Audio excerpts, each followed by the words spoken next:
Bonsoir, mesdames les conseillères, messieurs les conseillers, monsieur le directeur général. Donc, bienvenue à la réunion municipale et donc bienvenue aussi aux citoyens qui pourront écouter cette réunion en différé, réunion du mois de décembre. Donc, vous le comprenez nécessairement qu'on est obligé de faire cette réunion à huis clos. Vous le comprendrez à cause de la pandémie, la situation qui nous préoccupe présentement.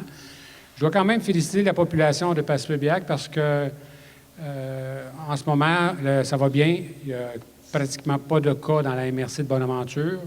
On a vécu quand même des difficultés en octobre, voire début novembre. Et je tiens à féliciter quand même les citoyens parce que ça va nous permettre justement de demeurer dans la zone orange. Est-ce que c'est heureux de demeurer dans la zone orange? Probablement que non. On devrait peut-être être dans une zone encore plus pâle que ça. Mais c'est mieux que d'être dans une zone rouge. Et comme vous l'avez entendu avec le gouvernement, présentement, on a quand même encore la chance de se regrouper 6 personnes dans notre résidence, là, ayant deux personnes de foyers différents. Donc, on va pouvoir quand même festoyer pour la période des fêtes. C'est ce qui m'inquiétait un peu dans le temps où il y a eu des informations et des actions que la Ville de Passepébiac avait prises avec le CI3S et aussi la santé et la sécurité publique, je veux dire.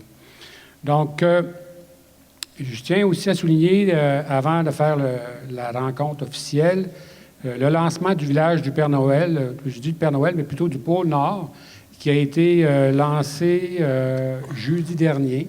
Et c'est Mme la promaire, Mme Nathalie Castillo, qui a dû me remplacer parce que j'étais sur d'autres cieux, en train de faire quelque chose de plus au niveau personnel pour mon épouse, qui était hospitalisée. Donc, merci Mme Castillo d'y avoir participé et merci à tous les employés qui ont participé. D'ailleurs, ce lancement du village du Pôle Nord, c'est quelque chose quand même assez unique dans la région. On peut le déclarer aujourd'hui que c'est vraiment unique par rapport à cette année. Est-ce qu'il y a déjà eu antérieurement quelque chose qui y ressemblait? Peut-être, mais je ne pense pas qu'il y a eu quelque chose du même genre, la même façon de faire. Et dans ce village du Pôle Nord, il y a beaucoup de gens qui y ont travaillé. Donc, plusieurs employés municipaux. On a donc Mme Annick Grenier, Nicole Hardy, Guy Blais, Yves Lacoste, Denis Alain, Gilles Pelletier, Dominique Briand, Eliane Joseph, j'en passe sûrement, parce qu'il y a beaucoup de gens, Mme Chantal Robitaille qui menait le dossier. D'ailleurs, elle a fait ça d'une main de maître. Et beaucoup de gens aussi, prenons comme Denis Alain aussi, qui a travaillé à trouver des motoneiges usagés. Donc, il y a plein de gens que j'ai sûrement oubliés, mais que vous ayez participé de près ou de loin, je vous félicite et je vous remercie d'y avoir participé. Naturellement aussi avec le conseil municipal, parce que sans le conseil municipal, naturellement, on n'aurait pas eu la chance de voir cet événement cette année. Puis vous le savez, on l'a fait surtout pour qui? Pour nos jeunes, nos enfants. Parce que chaque petit cœur compte. Et c'est important que nos jeunes, nos enfants, ont quelque chose à se remémorer de fantastique plus tard dans leur vie. Donc, on a le cœur sur la main, puis on veut que ces petits cœurs-là soient tout chaud cet hiver. Et pendant la période un moment féerique, là, le temps des fêtes. Et à ce niveau-là, il y a d'autres organismes aussi qui ont participé de près ou de loin. Il y a la MRC de Bonaventure aussi qui y participe monétairement. Il y a le Canadian Tire, un de nos grands commanditaires. Et il y a d'autres commanditaires aussi qui ont eu la chance d'être énumérés et que vous pourrez avoir la chance de voir naturellement si vous visitez le village du Pôle Nord à la halte routière à Passepébiac. Donc, un élément que je tiens à souligner, il va y avoir à ce niveau-là aussi un courrier du Père Noël. Donc, tous les jeunes qui écriront au Père Noël auront la chance d'être répondus par le Père Noël et naturellement aidés par ces petits lutins. Puis comme je le mentionnais si bien dans le discours que Mme Castillo a fait part, les lutins ont quand même, se sont très amusés à faire plein de petits tours. Donc, je sais très bien que les enfants continuent à avoir des petits tours à la maison par ces fameux lutins-là. Donc, on veut continuer dans cet esprit-là, cette fête. Et donc, je vais laisser quand même tantôt les conseillers à faire part des activités qu'ils préparent, qu'ils ont préparées avec le comité jeunesse aussi. Il ne faudrait pas l'oublier parce que le comité jeunesse aussi a participé à ces événements-là.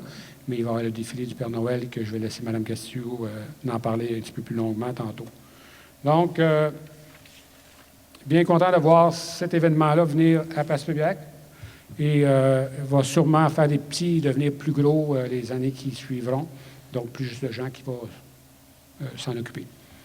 Un autre élément que j'aimerais mentionner, qui n'est pas dans l'ordre du jour, mais vous savez qu'il y a un parc récréatif que le conseil municipal travaille à voir le jour, entre l'ancienne aréna et le complexe sportif. D'ailleurs, dès cet hiver, le conseil municipal a décidé d'installer un sentier. C'est déjà un sentier qui existe là, que les gens peuvent passer. Ils passent déjà là l'été, tout ça. On va faire un sentier de marche pour permettre aux gens, justement, de faire de la marche en toute quiétude. Et c'est un dossier où on veut aller un petit peu plus loin dans la démarche. Ce n'est pas seulement de permettre aux gens de marcher dans la période hivernale, parce qu'on va nettoyer, on va passer la souffleuse, etc. Mais il va y avoir l'installation de bancs, mais aussi on veut voir des lumières. Mais c'est tout ça de façon temporaire, mais d'habituer les gens d'être dans un milieu vraiment sécuritaire pour faire de la belle marche. Et on veut qu'ils se pratiquent avant que le parc récréatif soit vraiment en place. Naturellement, pour la pandémie, je n'ai parlé tantôt, donc continuez à faire les efforts nécessaires. Félicitations, continuez, c'est vraiment important pour la population. Les mesures sanitaires, la distanciation, etc., lavez vos mains, portez les masques, etc., c'est très, très important.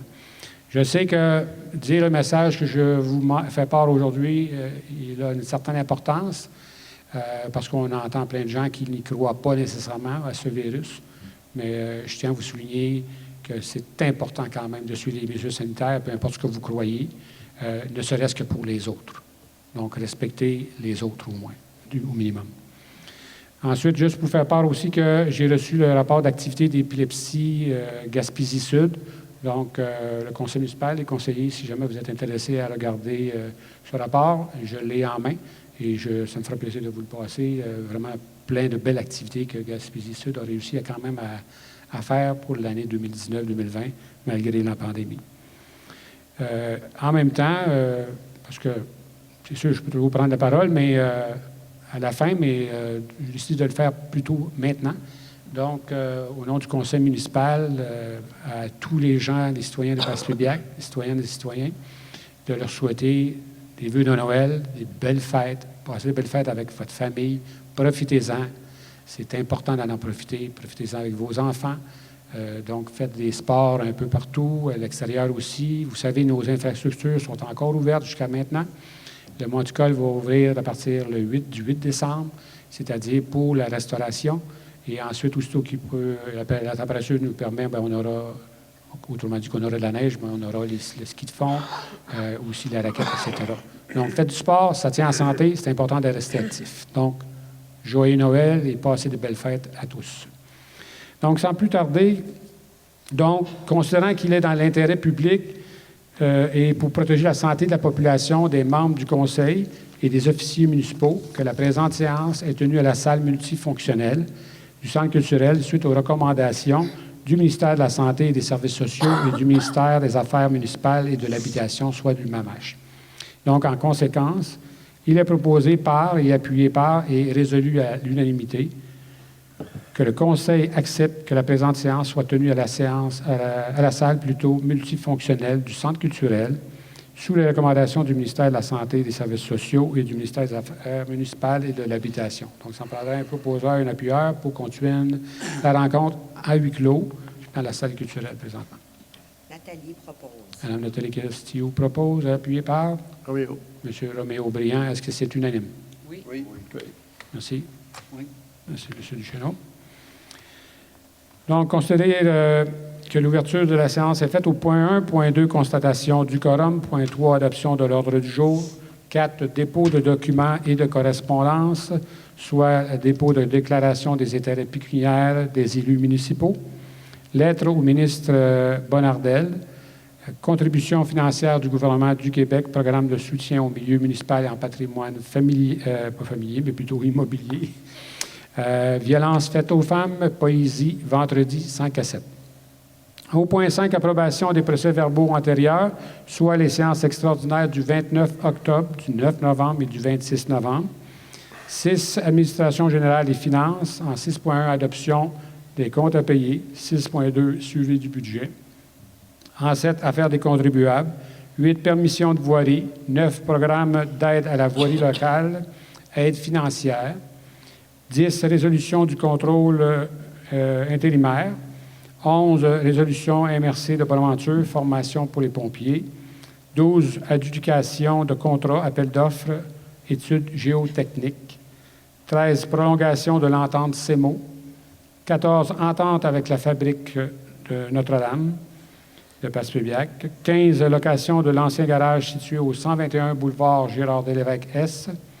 16, dons. 17, rapport des conseillers. 18, affaires nouvelles, soit en point A, plan de communauté en développement social, MRC de Bonaventure. Et en B, délégation mineure Gaétane Whittam au 165 avenue Boudreau. 17, rapport des conseillers, ça je l'ai mentionné, 18, affaires nouvelles, 19, période de questions et 20, levée de la séance. Donc, ça en prendrait un proposeur pour Henri propose. la lecture. Accepter l'ordre du jour. Donc, M. Henri Alain et appuyé par M. Duchesneau. Est-ce que c'est unanime? Oui. Oui. Oui. Merci. Je vais juste la reprocher. Donc, au point 4, dépôt de documents et de correspondance, soit les dépôts des déclarations des intérêts pécuniaires des élus municipaux. Donc, je vais laisser ça à M. le directeur général. Bien, j'ai reçu effectivement le dépôt des 7 personnes ici présentes. Conformément à la loi, elles sont toutes en mes mains. Donc, selon l'article 357 de la loi sur la loi sur les élections et les référendums dans les municipalités. Donc, vous avez tous reçu ça en main. Parfait. Donc, concernant la lettre ministre Bonnardel, en fait, c'est un courriel pour le ministre M. Bonnardel qui mentionnait qu'il avait reçu de la part de la Ville de Passepébiac la vision 2020-2030. Donc, qui était pour en tenir compte dans tous les dossiers qu'il y a à traiter avec la Ville de Passepébiac. Donc, il mentionne aussi qu'ils vont demeurer disponibles pour échanger si les secteurs des activités concernant le ministère des Transports sont impliqués. Donc, naturellement avec les formules de politesse habituelles. Ensuite, on a aussi la contribution financière du gouvernement du Québec, soit pour le programme de soutien au milieu municipal en patrimoine immobilier, pour un montant de 1 225 800 $.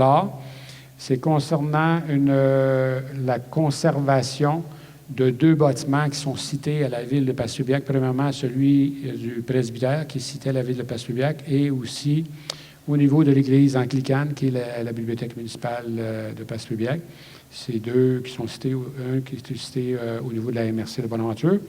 Et le mentionné tantôt pour un montant de 1 225 000 qui, sur une période de 3 ans, soit les montants de 408 600 $ que le ministère va octroyer à la Ville de Passepébiac pour la préservation de ces 2 bâtiments. C'est l'enveloppe extérieure seulement qui va être retravaillée. Et pour la Ville de Passepébiac, c'est un montant de 272 000 $ environ par année pour 3 ans. Donc, c'est la part de la Ville pour ces dossiers-là au niveau du financement. Ensuite, concernant le dossier violence faite aux femmes, en fait, c'est une période de 12 jours d'action contre les violences faites aux femmes qui a démarré le 25 novembre, mais qui terminait aujourd'hui. Même si ça terminait aujourd'hui, je trouvais quand même important qu'on en fasse part. C'est un dossier chaud. Dossier chaud dans le sens que c'est quelque chose qui est malheureusement récurrent d'année en année, de jour en jour. On voit toujours de la violence faite aux femmes. Donc, il est important de sensibiliser les gens à qu'est-ce qu'on pourrait faire. Et l'une des premières choses, c'est d'en parler. Et aussi, autre point, c'est aussi de faire certaines activités, dont la suivante, la poésie vendredi. Vendredi dernier, il y a eu un 5 à 7, c'était une soirée poésie rituelle au Centre culturel, que la Ville de Passy-Lévesque a organisée avec trois communautés, soit francophones, anglophones et aussi Micmac, qui ont fait un rituel de la musique, etc., sous la formule 5 à 7. Donc, justement, pour parler de la beauté, de la force, de la résilience des femmes et de poser avec elles des gestes symboliques pour nous rappeler qui elles sont et donc de sensibiliser les gens, justement, à ces différentes cultures-là, mais aussi à la violence qui est faite aussi aux femmes, dont, naturellement, et aussi pour rendre en hommage à Joyce Echacan, femme autochtone, et aussi aux femmes autochtones disparues et assassinées, qu'on sait qu'il y en a plusieurs à travers le Canada. Donc, il est important de s'en rappeler et aussi d'en parler pour que les gens, justement, réfléchissent à cette question. Et naturellement, ça va de soi aussi qu'on sait que, en plus de la pandémie, les services offerts aux femmes violentées ont été un peu touchés, ou plus touchés cette année que les autres années à cause de la pandémie. Donc, il faut quand même en parler souvent pour que, justement, le gouvernement ait une oreille attentive et qu'il offre plus de financement pour qu'on arrive à faire plus d'actions et plus d'aide et plus mettre un baume sur les plaies des gestes qui ont été posés envers elles. Donc, ceci étant dit, nous passerions au point 5, approbation des procès-verbaux antérieurs. Donc, il est proposé par et appuyé par et résolu que les procès-verbaux antérieurs des séances suivantes soient approuvés tels que rédigés, soit le procès-verbal de la séance extraordinaire du 29 octobre, du 9 novembre et du 26 novembre. Donc, ça me prendrait un proposeur, un appuyeur, à moins que vous avez des questions concernant ces séances extraordinaires. Ordinaire et extraordinaire. À la lecture des 3 PV, je propose l'adoption. Donc, Mme Nathalie Castillo propose, appuyée par? Solange appuie. Mme Solange Castillo, est-ce que c'est unanime? Oui. M. Duchesneau? Oui. Merci. Au point 6, administration générale des finances, 6.1, adoption des comptes à payer. Donc, il est proposé par et appuyé par et résolu que les comptes à payer pour le mois de novembre 2020 d'un montant de 294 993 $ et 83 sous soient approuvés pour paiement. Donc, ça prendrait un proposeur et un appuyeur s'il n'y a pas de questions ou commentaires. Roméo propose. M. Roméo Brillant, appuyé par? Henri va appuyer. M. Henri Alain, est-ce que c'est unanime? Oui. Oui. Oui. Merci. Au point 6.2, suivi du budget, il est proposé par et appuyé par et résolu que le rapport des activités financières en date du 30 novembre soit adopté. Donc, 30 novembre 2020, vous l'aurez compris. Donc, s'il n'y a pas de questions, commentaires, ça prendrait un proposeur et un appuyeur. Solange propose. Mme Solange Castillo propose, appuyé par Hébert. M. Hébert-Huard. Est-ce que c'est unanime? Oui. Oui. Oui. Merci. Ensuite, au point 7, affaires des contribuables. Donc, on est en huis clos. Il n'y en a pas. 8, permission de voirie. Donc, c'est une permission de voirie pour la municipalité. Plutôt que la municipalité fasse une demande à chaque fois qu'elle a une réparation sur le boulevard Gérard-Delevesque ou sur la rue Chapado, elle fasse une demande officielle une année. Elle signe une entente qu'elle doit respecter, la façon de faire les travaux, les délais pour les réaliser, etc. Donc, on fait une demande une fois par année par résolution municipale et c'est pour l'année en cours de 2021, qui veut dire l'année qui vient. Donc, s'il n'y a pas de questions, commentaires, ça me prendrait un proposeur, un appuyeur. Proposé, M. le maire. M. Duchesneau, et appuyé par? Nathalie appuie. Mme Nathalie Castillo, appuie. Et est-ce que c'est unanime? Oui. Merci beaucoup. Au point 9, programme d'aide à la voirie locale. C'est une demande d'aide pour aide financière. À chaque année, on peut faire une demande d'aide financière avec le PAVL et on a la possibilité de recevoir un montant de 171 894 $. Par contre, naturellement, il faut qu'on ait autant de dépenses, plus, pas de problème, mais il faut qu'on ait autant. Et c'est pour ça qu'à la résolution, on va mentionner un montant de 256 151,09 $ de rénovation, d'asphaltage, etc., qui ont été faits, de travaux publics pour l'année. Et c'est un montant supplémentaire, mais ce n'est pas ce montant-là de 251 000, vous l'aurez compris, qu'on va avoir, c'est simplement l'aide financière maximale, 271 894 $. Donc, les travaux devaient être faits au plus tard le 31 décembre 2020. C'est pour l'année 2020. Ça me prendrait un proposeur, un appuyeur. Solange propose. Mme Solange, qu'est-ce que vous proposez? Appuyé par Henri va appuyer. M. Henri Alain. Est-ce que c'est unanime? Oui. Oui. Merci. Au point 10, résolution de contrôle intérimaire.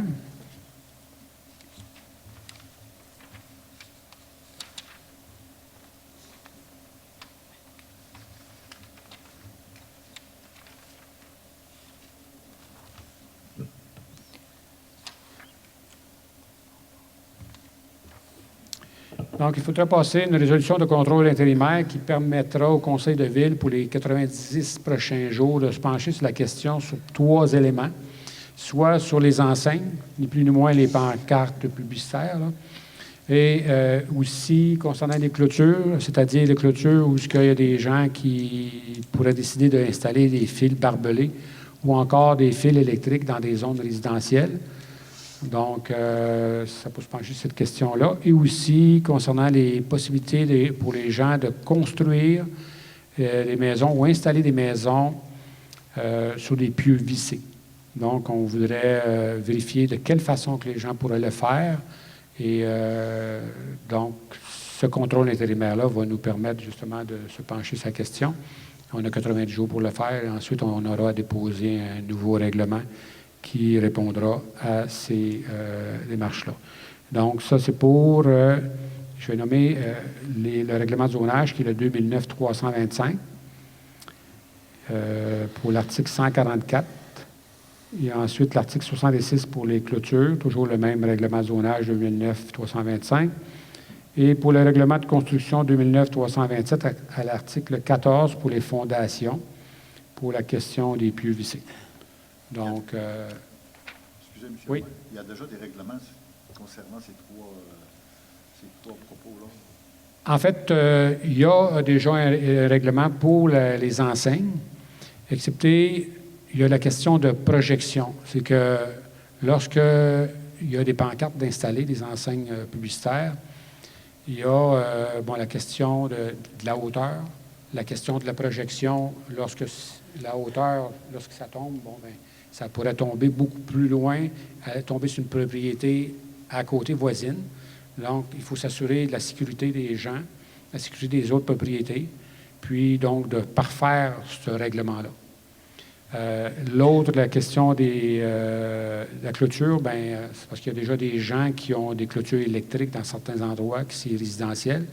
Est-ce qu'on veut vraiment avoir ça? Et si oui, de quelle façon on devrait en avoir? Et la question des pieux, des pieux vissés, c'est parce qu'il n'y a pas de règlement en tant que tel qui existe à la ville de Passepébiac. Mais vous savez qu'un pieu vissé, on le sait qu'il y a des professionnels qui les installent, c'est des compagnies spécialisées dans le domaine. Puis, ils doivent vérifier la capacité portante du sol, parce que dans un sol argileux, c'est pas la même chose que dans un sol qui est sablonneux ou autre. Donc, il faut quand même, quand les gens vont demander où est-ce qu'ils vont l'installer, à quel endroit qu'on peut permettre des constructions avec des pieux vissés, pas n'importe où, mais aussi qui devront arriver avec une étude de capacité portante du terrain en question qui est capable d'installer des pieux sans mettre en danger sa vie, mais la vie des autres aussi, des voisins, etc. Donc, ça, c'est juste certains petits éléments que je vous donne comme ça, la règle, mais ça va être étudié de façon plus approfondie pour être sûr que... Parce que vous savez qu'un règlement, c'est pas pour empêcher les gens de faire des choses. C'est pour s'assurer que les gens le font de la bonne façon et qu'on vient protéger tout le monde. C'est pas... Parce que si c'était juste pour empêcher les gens, là, il me semble que ça ne fonctionnerait pas trop tôt. Là. Donc, le contrôle intérimaire permet justement de prendre un 3 mois pour réfléchir, pour venir déposer des recommandations et de le soumettre aussi au niveau du comité d'urbanisme de la ville de Passepébiac, qui vont se pencher un petit peu plus longuement sur la question. S'il n'y a pas d'autres questions ou commentaires, ça me prendrait un proposeur et un appuyeur. Nathalie propose. Mme Nathalie Castillo propose. Un appuyeur? Salange Roméo. appuie. M. Roméo Briand. Est-ce que c'est unanime? Oui. Oui. Merci. Au point 11, à chaque année, on a besoin de la formation pour nos pompiers et on peut faire une demande par l'entremise de la MRC. Eux, ils vont faire une demande globale pour tous les services incendies de la MRC de Bonaventure avec le ministère de la Sécurité publique et pour avoir un financement, une aide financière pour former nos pompiers. On a, la dernière année, engagé plusieurs nouveaux pompiers, jeunes pompiers, donc il faut les former. On ne forme pas les pompiers du jour au lendemain, puis on dit, regarde, c'est prêt, il vient temps de travailler, à moins qu'ils sortiraient de l'école des pompiers, là, c'est une autre chose. On comprend que c'est des pompiers volontaires. Donc, on les forme pareil, pour s'assurer de leur sécurité, de bien intervenir, etc. Et là, dans ces 5 nouveaux-là, bien, ils ont de la formation à obtenir. Il y a des pompiers qui doivent être formés pour devenir opérateurs de pompe et 2 autres pompiers pour la désincarcération et un autre pour devenir officier. Donc, il y aurait un total de 10 pompiers qui auraient besoin de formation pour la prochaine année et c'est pour faire la demande d'aide financière. Donc, s'il n'y a pas de commentaires ou questions, ça prendrait un proposeur, un appuyeur. Propose, M. le maire. M. Duchesneau propose, appuyé par Hébert. M. Hébert-Huard. Est-ce que c'est unanime? Oui. Oui. Merci beaucoup. Au point 12, adjudication de contrat, appel d'offres, études géotechniques. Donc, considérant le projet de renouvellement des conduites d'eau potable et d'égouts sanitaires et d'égouts pluviales et d'asphaltage sur la rue Saint-Pédis, soit entre la 132 et la 3e avenue Ouest, et naturellement toute la 3e avenue Est, l'annonce qui a été faite le 9 septembre dernier, un projet de 4,5 millions environ, en plus de la question du projet de TAPU aussi qui va venir gonfler le projet quand même assez grandement, dépasser le 5 millions, voire 6-7 millions. Considérant que la Ville de Passaic, en tant que maître d'œuvre, demande des soumissions pour un mandat spécifique pour une étude géotechnique dans le cadre du projet de renouvellement des conduites, les entreprises invitées à déposer une offre à la Ville de Passaic sont Englobe Incorporé et GHD Incorporé. GHD Incorporé s'est retiré de la course. Ils nous ont quand même répondu. Ils n'ont pas fait d'offre parce qu'il n'était pas disponible avant le mois de mars. Et naturellement, tout ça, c'est pour permettre à la Ville de Passaic de continuer dans le dossier pour la préparation des plans de vie qu'on a donnés comme contrat à Tetra Tech. Donc, les autres, ils ont besoin de savoir les élévations, les endroits où les eaux devront être éliminées, la crue des eaux, les eaux plus pluviaux. Là. Donc, il faut quand même accélérer le pas pour y arriver. Et donc, pour le deuxième, celui qui a soumissionné, je vais vous sortir ça.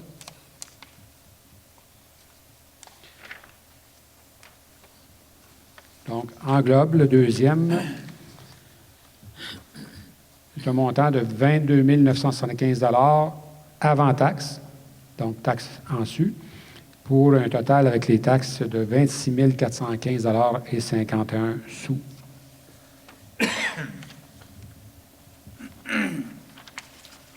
Donc, s'il n'y a pas de questions, commentaires, ça me prendrait un proposeur pour accepter l'offre de Englobe Incorporé. Nathalie propose. Mme Nathalie Castillo propose, appuyé par Salange appuie. Mme Solange Castillo. Et est-ce que c'est unanime? Oui. Oui, oui. Merci beaucoup. Au point 13, prolongation de l'entente CEMO. Donc, on a un employé ici qui, à chaque année, on fait une nouvelle entente pour l'engager avec le programme CEMO. Donc, c'est tout simplement pour prolonger l'entente intervenue avec la Ville de Passaic et le programme CEMO et d'autoriser le directeur général à signer cette entente-là pour un an de plus. Monsieur le maire, c'est Oui. bon, on a-t-il juste un sur ça? Présentement, on a seulement un, mais il pourrait en avoir d'autres. Oui. Je fais la proposition. Donc, M. Hébert-Huard fait la proposition, appuyé par M. Duchesneau. Est-ce que c'est unanime? Oui. Oui. Si. Merci. Oui. Ensuite, Point 14, entente avec la fabrique Notre-Dame de Passepébiac. Soit, considérant que la Ville de Passepébiac a une entente avec la fabrique Notre-Dame de Passepébiac, il est proposé par et appuyé par et résolu à d'autoriser le directeur général, M. Daniel Langlois, de la Ville de Passepébiac, à procéder à l'acquisition d'un coffre-fort pour les besoins de la fabrique tel que prévu à l'entente. Donc, s'il n'y a pas de questions ou commentaires, ça en prendrait un proposeur. Henri propose. Merci. Et un appuyeur? Roméo appuie. Roméo, est-ce que c'est unanime? Oui. Vraiment, j'aurais une petite Oui. question. Je voudrais savoir, ça vaut à peu près quel prix vous va payer? C'est, je vous dirais que j'aimerais bien vous le mentionner ici. C'est parce qu'on est en préparation pour voir avec d'autres fournisseurs les prix. Et là, si je vous mentionne le prix en live, en public, Non, mais c'est pas une bonne c'est chose. pas mal de ce qu'on a déjà parlé plus tôt. Oui, absolument. Mais je pourrais vous le dire tantôt, là, ce qui en est, mais en fait, on attend le prix de l'autre avant de le mentionner au public, là, puis à tout le monde, là, parce que si on mentionne le prix, c'est pas... C'est correct. Donc, aussitôt qu'on a la chance, on le fera. Donc, vous étiez d'accord, M. Duchesneau? Oui. Oui, merci. Donc, au point 15, location de l'ancien garage situé au 121 boulevard Gérard Delévesque-S. Donc, attendu que le locataire, en fait, M. J.M. Marcoux, a déposé une proposition à la Ville pour la location du bâtiment situé au 121 boulevard Gérard Delévesque-S pour une valeur de 300 $ par mois pendant 10 ans. Considérant qu'il demandait que la Ville de Passepébiac répare le toit, peinture l'extérieur de la bâtisse, change l'entrée électrique si nécessaire. Si nécessaire, bien, ça se peut que ça va être pas mal nécessaire. Et donc, c'est sûr que si la Ville de Passepébiac irait dans ce sens-là, il faudrait quand même qu'il valide le respect des normes environnementales, prise en compte de la qualité actuelle du terrain, du bâtiment, déclaration de l'usage personnel, parce qu'on ne peut pas faire n'importe quoi où il y a déjà eu un garage antérieurement. Puis acceptation à ce que la Ville puisse se réserver une portion suffisante du terrain à l'ouest pour construire un sentier pédestre qui reliera la route 132 au futur parc linéaire ou au parc récréatif. Mais en fait, vu l'offre qui est faite ce soir, moi, je vous recommanderais de la refuser parce que ce n'est pas un montant suffisant. Donc, si vous n'avez pas de questions commentaires, ça me prendra pour refuser ça, mais je pense qu'il y a M. Huard qui a une question. Oui, M. le maire, il me semble qu'on disait que c'était un terrain contaminé. Puis avec un terrain contaminé, on peut-tu faire des locations de ça? Ou, je sais pas. Il faut vérifier l'usage. C'est important Ouais. d'étudier l'usage, oui. C'est pour ça que je mentionnais tantôt qu'il faut qu'on vérifie l'usage, il faut qu'on vérifie la validation du respect des normes environnementales. S'il est contaminé, bien, naturellement, probablement qu'il devrait avoir une décontamination. Il ne peut pas avoir d'autres usages. Dans certains cas, oui, il peut y avoir des autres usages, comme si c'était encore un autre garage.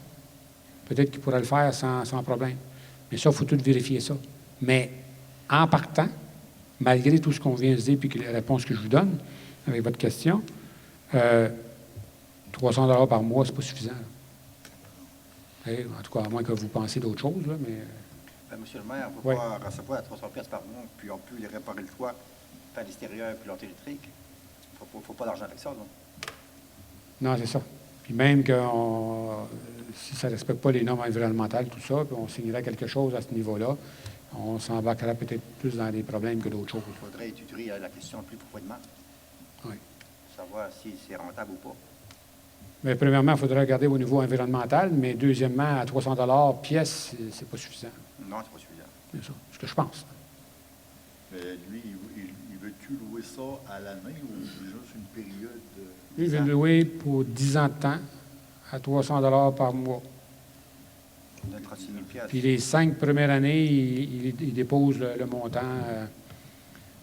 tout de suite. Ça veut dire que les 5 premières années, M. le maire, vous faites 0 cent avec.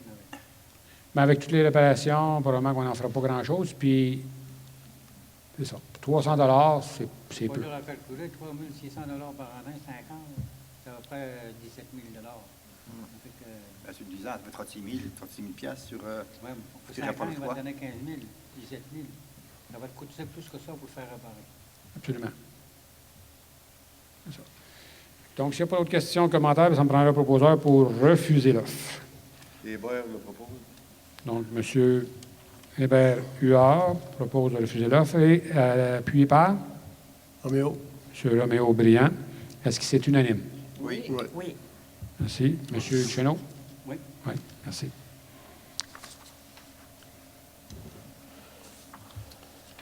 Donc, on s'est rendu au point 16, les dons. Donc, il y a 4 demandes de dons.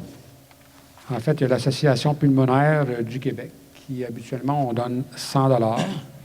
Il y a l'École La Source, Mme Hélène Descoteaux, orthopédagogue, qui veulent faire un bingo géant pour leurs élèves, un bingo de Noël. Donc, toujours en respectant les mesures sanitaires, naturellement. Et l'an dernier, pour le même genre d'activité, mais ce n'était pas le bingo, c'était un souper pour les jeunes. Là. On avait donné 400 $.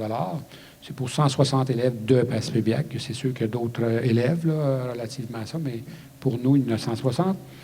Et il y a Centraide qui, l'année dernière, on avait donné 50 $. Et le dernier, mais non le moindre, il y a le collectif alimentaire dans le cadre de la Guignolée 2020. Je tiens à souligner quand même que la MRC de Bonaventure premièrement, a décidé de donner un montant d'argent. Puis là, je ne peux pas nécessairement le dévoiler exactement à ce soir, mais parce que c'est la MRC de Bonaventure. Mais on nous a demandé quand même de faire un effort supplémentaire pour la Guinée parce que vous savez qu'on est dans une période pandémique et la collecte de nourriture dans les maisons, c'est beaucoup plus difficile et d'ailleurs, ils ne le font pas cette année. Et toutes les municipalités de la MRC de Bonaventure, donc chacune des municipalités individuellement, ont décidé de donner 1 $ par tête de pipe, donc pour le collectif alimentaire. Pour la MRC, ça sera une réponse de la MRC qui sera donnée, là, mais moi, je peux vous répondre que concernant chacune des villes donne 1 $ de dons par habitant. Donc, après en avoir discuté avec vous tous, bien, on est venu à un accord pour donner 1 $ par habitant, on a 3096 habitants ici à Passepébiac, et qui permettrait justement d'aider les gens dans le besoin pour la période des festivités de Noël, etc. Donc, je ne sais pas s'il y a des questions ou commentaires avant de passer au vote. Et je donne l'opportunité toujours, comme d'habitude. Des questions, commentaires. Sinon, bien, je demandais à un proposeur et un appuyeur. Henri propose. M. Alain propose. Roméo? M. Roméo Briand appuie. Est-ce que c'est unanime? Oui. Oui. Oui. Oui. M. Duchesneau, merci. C'est Pas de beaucoup. nom, il n'y a pas de nom à se faire, je n'ai pas réfléchi. Bien, je vous remercie infiniment. Ça me touche du fond du cœur que vous preniez la peine d'offrir 1 $ par habitant à Passepébiac pour les gens dans le besoin. Tu sais, on peut prétendre n'importe quoi, on peut dire n'importe quoi. On a vu des choses des fois qui n'est pas intéressantes, tout ça, mais vous avez la main sur le cœur sur la main, puis je vous félicite vraiment. C'est important l'action que vous faisiez ce soir là, par rapport à cette aide-là qui est offerte. C'est particulier cette année, ça ne veut pas dire que ça va être là encore l'année prochaine. La pandémie, on espère qu'elle ne sera plus là, puis les collectes se feront de façon différente. Donc, merci infiniment au conseil municipal. Donc, naturellement, ce n'était pas seulement pour le collectif alimentaire, la proposition, c'était pour tous les autres là, que je vous ai proposés tantôt. Au point 17, rapport des conseillers, donc je vous invite fortement à faire éloge un peu de votre travail que vous avez accompli dans le dernier mois ou dans les derniers mois, si vous n'avez pas eu la chance de le faire l'avant-dernier mois. Et ne serait-ce que ce serait pour rappeler aux gens des choses que vous avez déjà mentionnées, parce que des fois, c'est quand même bon de se rafraîchir la mémoire, même si ça a resté... Des fois, il y a des projets qu'on dirait qui n'avancent pas. Pourtant, vous avez travaillé très, très fort. C'est comme le canard qui pédale pas mal vite en dessous de l'eau. On ne le voit pas travailler, mais il travaille très fort pour rester sur l'eau. Donc, ça, on ne le voit pas. Puis c'est important de le mentionner, ce que vous avez fait comme démarche, même si ça n'a pas fonctionné. Parce que vous avez travaillé pour que ça fonctionne. Un jour, vous allez trouver un moyen que ça va fonctionner, puis vous allez avancer un pas. Des fois, on en recule 2, puis on en avance 3. Donc, je vous invite à le faire. Je vais commencer par ma gauche cette fois-ci. Habituellement, je suis toujours à la droite, avec les dames. Mais, M. Duchesneau, rapport de conseiller. Moi, j'ai rien comme rapport de conseiller, mais par contre, je voudrais souhaiter une bonne fête à toutes les gens de Passepébiac. Par rapport qu'aujourd'hui, avec le stress qui règne, avec la maladie qui s'en vient, qu'on a déjà à l'heure actuelle, là, je vous souhaite des très, très bonnes fêtes, quand même. Merci. Merci. Merci, M. Duchesneau. M. Huard. Moi, j'ai rien concernant mes dossiers, mais tout à l'heure, on a parlé du village du pôle Nord. Je veux féliciter puis remercier aussi les gens qui ont décoré cette année. Je vois ça un peu partout, à comparer avec les années passées. Ça place les gens dans l'ambiance des fêtes. Aussi, ça permet des gens, de ce temps-ci, il y a des gens qui sont seuls, puis ça les permet de, je ne sais pas, on va dire, il y en a qui portent à faire des dépressions qui paraissent, puis il y en a qui, dans ces cas-là. Puis, avec ça, on dirait que ça les place dans l'ambiance des fêtes aussi. Puis, je veux vous féliciter aussi, puis vous souhaiter des joyeuses fêtes à chacun de vous. Puis, on voulait vous parler, je pense, laisser la parole à Nathalie concernant la parade qu'on va avoir cette année. C'est toujours on dit pour les enfants, mais c'est pour les petits-enfants puis les grands-enfants. Puis, bonne fête. Les grands-enfants. Grands-enfants. Merci, M. Huard. M. Briand. Alors, bonsoir tout le monde. Moi, je vais vous parler du projet de construction de logements qui est en marche, depuis un certain temps. Il a été retardé un petit peu par la COVID. Alors, pour ceux qui ne sont pas encore au courant, la Ville projette de construire des logements. Des logements, on ne sait pas encore la quantité de logements. Encore pour vous informer, le terrain visé pour ces logements-là est dans la rue D, au coin de la 3e avenue Ouest. Alors, le projet est rendu à l'étape 2. L'étape 2, ça va être une étape qui est très significative pour continuer le projet parce que ça va se faire sur une forme de sondage. On va rédiger un feuillet de sondage, puis on va envoyer ça par la poste à chaque personne de la ville de Passepébiac. Je peux même étendre le sondage au Grand Passepébiac parce qu'on va l'envoyer aussi aux gens de Saint-Jacques et de Bugeaud. Alors, ce sondage-là va nous donner une idée de la quantité de logements qu'on va pouvoir bâtir, qu'on va pouvoir appliquer pour avoir les subventions pour bâtir. Il y a une certaine norme. Un exemple, si on reçoit 90 personnes qui répondent d'une façon affirmative, qui sont intéressées à prendre un logement dans ces logements-là, eh bien, ces 90 personnes-là, ils vont valider une construction de 30 logements. C'est-à-dire que trois réponses positives valident un logement. Ça fait que c'est la réponse du sondage qui va nous donner une idée de la grosseur de la construction. Alors, c'est ça qui est l'étape 2. Je ne peux pas vous développer plus que ça ce soir. Par contre, à mesure que les étapes vont se faire, je vais vous tenir au courant aux assemblées mensuelles du mois. Alors, c'est à peu près tout ce que j'avais à dire, puis je souhaite à tout le monde qui nous entend de joyeuses fêtes, un joyeux Noël, une bonne année, puis respecter les restrictions de la pandémie. Puis on va se revoir l'année prochaine, puis tout va bien aller. Monsieur Briand, voulez-vous parler un peu du quintet de Noël? Oui, je n'osais pas le rôle, là, parce que... Moi j'aurais aimé. Je le savais tantôt, mais j'ai dit, moi, il laissé la chance de... Monsieur le maire, merci beaucoup de l'intérêt au quintet. Oui. C'est que la Ville nous a demandé, c'est-à-dire c'est le directeur général ici, là, il a organisé un petit groupe de chanteurs pour aller faire des prestations à trois endroits différents de Passepébiac. Et on s'est organisé. Daniel chante avec moi, lui et son épouse, moi et ma conjointe, puis une amie qui est dans le chorale avec nous autres, Lina Molloy. On a pratiqué des chants de Noël. C'est tous des chants populaires que tout le monde chante, c'est-à-dire Le petit reine au nez rouge, un exemple, Gloria, les anges en nos campagnes. Alors, on a pratiqué ça, puis on va chanter ça dans différents endroits.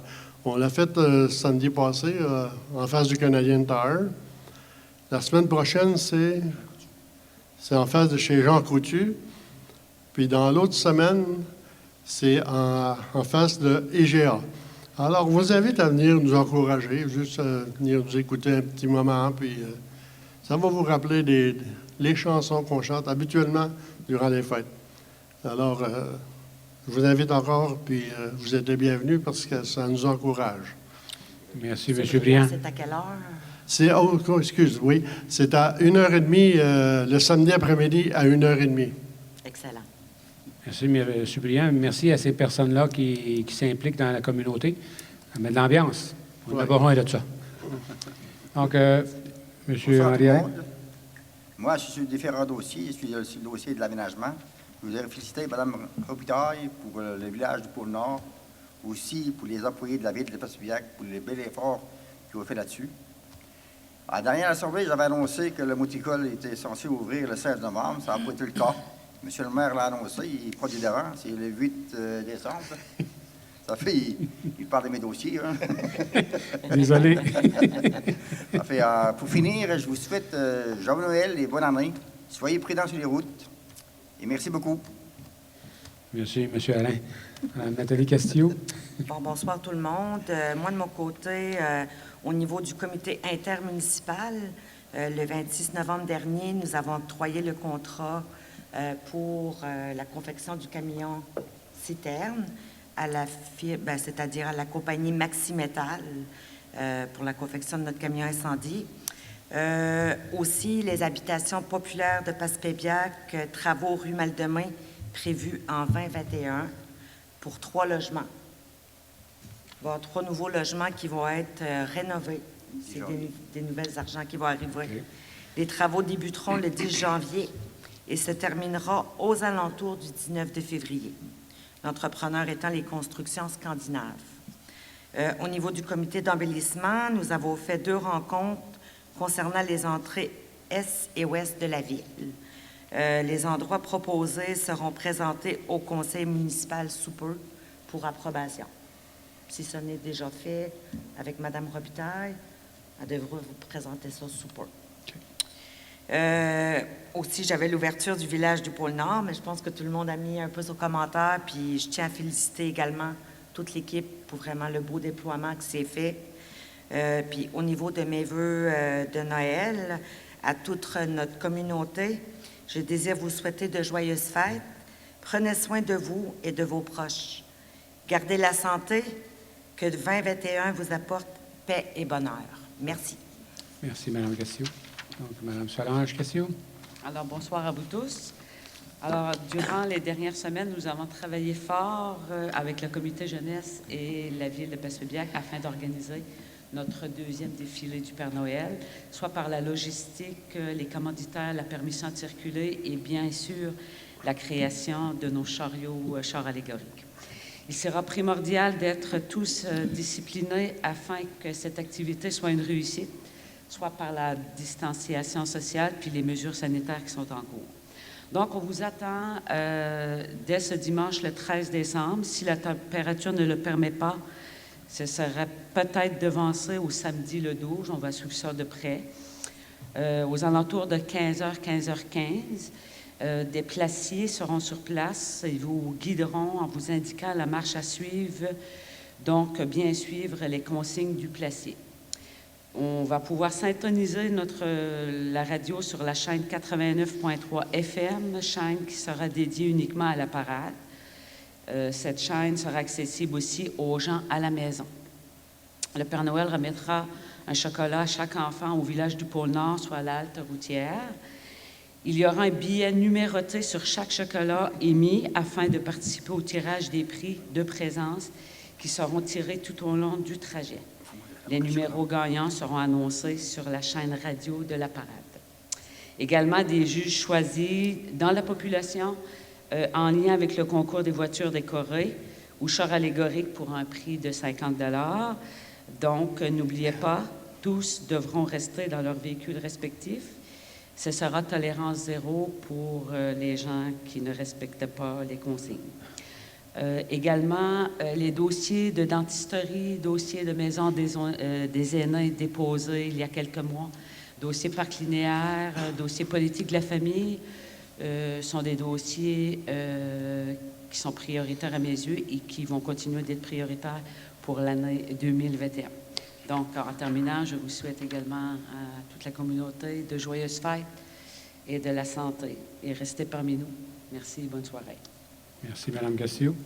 On va la bouteille de champagne. Oui, allez. Donc, on s'est rendu au point 18, affaires nouvelles. Donc, dans affaires nouvelles, on a mentionné qu'on avait 2 points. Donc, en A, plan de communauté en développement social MRC de Bonaventure, où est-ce qu'on doit faire une demande officielle à la MRC de Bonaventure pour le plan de communauté en développement social, c'est-à-dire une demande de soutien financier pour les actions du plan de communauté en développement social, soit le projet de nouvelles du Père Noël. Donc, je le mentionnais tantôt qu'on va répondre, il y a le Père Noël qui va répondre avec l'aide de ses lutins à tous les envois que les enfants feront, qui posteront justement un petit mot au Père Noël à l'halte routière. Et donc, il y aura des réponses et une surprise. Donc, il ne faut pas nous mentionner encore la surprise, tout dépendamment du nombre de personnes qui posteront au Père Noël. Et par contre, on fait une demande d'aide financière à la MRC au niveau du plan de communauté. Et c'est pour faire cette démarche-là qu'on a besoin, justement, d'une résolution ce soir pour autoriser Mme Chantal Robitaille à déposer une demande d'aide financière au FLAC. Donc, c'est un fonds communautaire. Là. Y a-t-il une date limite que les jeunes mettent leur lettre à la loi? En ce moment, je sais que c'est jusqu'au 7 janvier. Là. Mais pour les lettres, c'est jusqu'au 24 décembre. Jusqu'au 24 décembre. Oui. Puis peut-être le 23, parce que comme Mme Robitaille m'expliquait, les ressources vont être en congé. Donc, il n'y aura personne pour récupérer les lettres, pour donner suite à tout ça dans la période entre Noël et le jour de l'an. Ouais. Dans la réalité, 23 décembre serait la date butoir. Oui, puis il faut comprendre aussi qu'on ne peut pas le laisser aller jusqu'au 7 janvier parce qu'à un moment donné, on va faire la comptabilisation du nombre d'enfants qui ont envoyé au Père Noël les lettres et pour savoir comment on partage tout ça pour s'assurer que tout le monde a une réponse, effectivement. Dans ce dossier-là, je ne l'ai pas mentionné tantôt parce que j'attendais justement à ce moment-là, de mentionner quand même qu'il y a plusieurs organismes qui participent à cet événement-là, la question de la lettre au Père Noël. Et on parle de, je vais vous le mentionner, là, je peux être sûr de ne pas l'oublier, c'est pour ça que je veux le... Bon, on a seulement la Ville de Passaibiac, le Fonds communautaire, le CASA, Family Ties, il y a aussi le collectif alimentaire, le CAB du Petit Bonheur, il y a le comité jeunesse, naturellement, et le Club Lyon, réseau Biblio aussi, qui est à ce niveau-là dans le projet pour les jeunes, pour le projet des lettres au Père Noël. Est-ce que je me trompe, M. le maire, que si les jeunes peuvent venir d'un peu partout autour? En fait, c'est un projet qui est bon pour tous les enfants. Il ne vise pas simplement les jeunes de Passaibiac. Okay. D'où l'importance aussi que c'est une demande qui a été faite au niveau de la MRC, donc de la région ici de Chigaouek là, à New Richmond. Je vais proposer... Donc, Mme Nathalie Castillo propose et appuyée par Solange appuie. Mme Solange Castillo. Est-ce que c'est unanime? Oui. Oui. Si.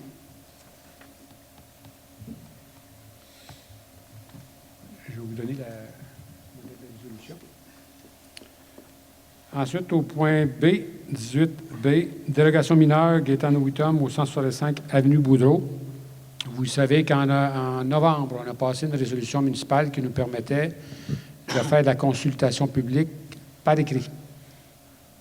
Plutôt de le faire vraiment public, là, dans le sens de présence publique. Et ça a été fait pour ce dossier-là.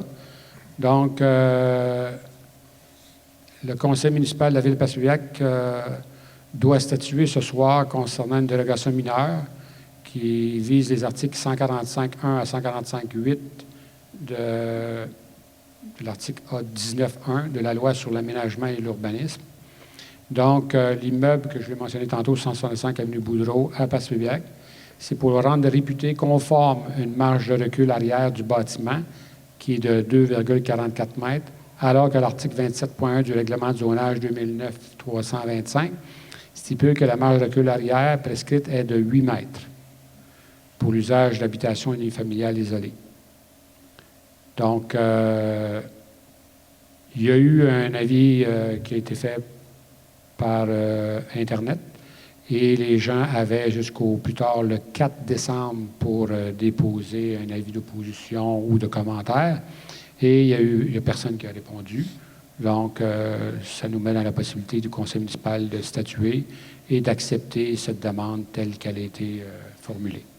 Si pas d'autres questions, commentaires, ça me prendrait un proposeur, un appuyeur. Proposé, M. le maire. M. Duchesneau propose, appuyé par Nathalie appuie. Mme Nathalie Castillo. Est-ce que c'est unanime? Oui. M. Briand? Oui, Oui, merci. Donc, au point 19, période de questions, pas de questions. Pas de période de questions. Le point 20, levée de la séance. Nathalie J'aurais une question, M. le maire, s'il vous plaît, avant de terminer. Avant de la lever, vraiment? Oui, OK, allez-y. Si c'est possible, j'aimerais savoir si c'est possible de parler un petit peu du camion de pompiers, du nouveau camion qu'on va avoir. Si c'est possible, ou on va attendre une autre séance? Bien, on va attendre une autre séance. En fait, on a déjà parlé, mais tout le long du parcours, parce que là, comme Mme Castillo l'a mentionné, on l'avait mentionné dans une rencontre antérieure, là, que ça s'en venait. Oui, il y a eu l'adjudication du contrat. Tout le long de sa construction jusqu'à la livraison au plus tard, le 30 novembre 2021, le camion de pompiers, il va y avoir des suivis de fait avec le consultant, M. Alain Côté, et même moi-même, j'irai voir, justement, m'assurer que tout est conforme tel qu'il a été demandé dans les plans et devis. Donc, ultérieurement, on aura la chance encore d'en parler un petit peu plus longuement. Merci. Merci. Tu en as parlé sur Facebook? Oui. Oui. Puis juste avant de prendre vraiment la fermeture, j'ai oublié de mentionner qu'un citoyen de Passepébiac nous a permis quand même d'installer un 3e sapin à Saint-Pédis, qui, ça aurait été beau de l'installer là, mais sans lumière, mais mettons qu'avec des lumières, c'est beaucoup plus beau. Et c'est grâce à la collaboration d'un citoyen qui est Stéphane Montmagny, qui nous a permis de connecter ça directement à son garage pour avoir l'électricité, puis qu'on illumine un 3e sapin dans Passepébiac. Les gens sont vraiment fiers de Passepébiac, puis sont fiers de voir vraiment qu'on prend le temps de l'embellir. Pas seulement l'été, l'hiver aussi. Tout à fait. Donc, Merci, Steven. oui, On aurait même mieux avoir ça à la bibliothèque. oui, mais éventuellement, c'est une autre place qu'on pourra en installer un autre. L'année prochaine. On l'a déjà eu à la bibliothèque. Oui, il y en a déjà eu un. Oui. Fait que je prendrai la proposition, Mme Castillo. Nathalie propose. Donc, propose de lever la séance et Oui, appuyé par M. Henri Alain. C'est unanime? Oui. Donc, merci beaucoup à tous. Au plaisir. Joyeuse fête.